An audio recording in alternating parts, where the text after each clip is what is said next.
அஸ்ஸலாமு அலைக்கும் வரஹ்மத்துல்லாஹி பரகாத்துஹு. பிஸ்மில்லாஹிர் ரஹ்மானிர் ரஹீம்.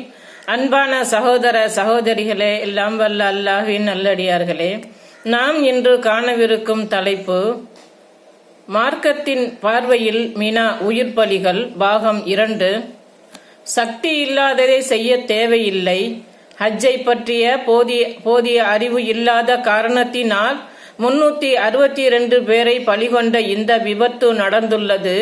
முடியாத பட்சத்திலும் அவசியம் கல்லெறிந்தாக வேண்டும், இல்லாவிட்டால் ஹஜ் கூடாது என்று மக்கள் தவறாக எண்ணிக்கொண்டு இருக்கிறார்கள். கல் எறிவதற்கான வாய்ப்புகள் இலகுவாக கிடைக்கும் போது அவசியம் கல் எறிய வேண்டும். ஆனால் லட்சக்கணக்கான மக்கள் கூடும் இடத்தில் அனைவரும் ஒரே நேரத்தில் கல்லெறிவது அசாத்தியமான ஒன்று. கல் எறிய முடியாதவர்கள் 7 கற்களை அந்த இடத்தை நோக்கி எறிந்து கொள்வதே போதுமானதாகும். ஏனென்றால் அல்லாஹ் எந்த உயிரையும் அதன் சக்திக்கு அப்பாற்பட்டு கடமைகளை சுமத்துவதில்லை என்று அல் குர்ஆன் கூறுகிறது. எவரையும் அவரது சக்திக்குட்பட்டே தவிர அல்லாஹ் சிரமப்படுத்த மாட்டான். அல் குர்ஆன் அத்தியாயம் 2 வசனம் 286. சலுகைகளை பயன்படுத்தாத சில ஹாஜிகள். சிலருக்கு வழங்கப்பட்ட சலுகைகளை முறையாக பயன்படுத்துவதன் மூலம் இது போன்ற அசம்பாவிதங்களை தவிர்க்க முடியும். பெண்கள், வயதானவர்கள், பலகீனமானவர்கள் ஆகியோர் இரவிலேயே சென்று கல் எறிவதற்கு அனுமதியுள்ளது. எனவே பகலில் நெரிசலில் இவர்கள் சிக்க மாட்டார்கள்.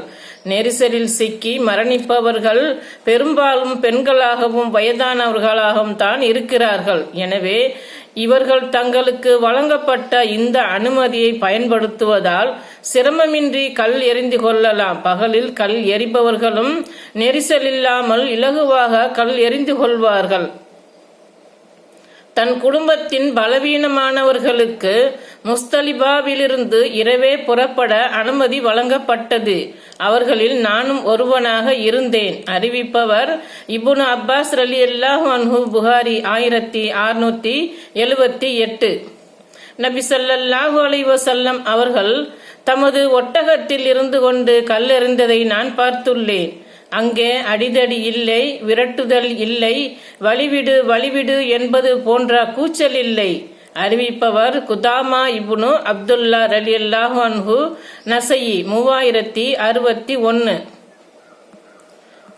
அஸ்மா ரலியல்லாஹு அன்ஹு அவர்கள் முஸ்தலிபாவில் இரவில் தங்கினார்கள். அப்போது தொழலானார்கள். சிறிது நேரம் தொழுதும், மகனே சந்திரன் மறைந்து விட்டதா என்று கேட்டார்கள். நான் இல்லை என்றேன். மீண்டும் சிறிது நேரம் தொழுதுவிட்டு, மகனே சந்திரன் மறைந்து விட்டதா என்றார்கள். நான் ஆம் என்றேன். அப்போது அவர்கள் புறப்படுங்கள் என்றார்கள். நாங்கள் புறப்பட்டோம். ஜம்ரத்துல் அகபாவை அடைந்தவுடன் கல்லெறிந்தார்கள். பிறகு திரும்பிச் சென்று தமது தங்குமிடத்தில் சுபு தொழுதார்கள். இருட்டிலேயே நீங்கள் கல்லெறிந்து விட்டீர்களே என்று நான் கேட்டேன்.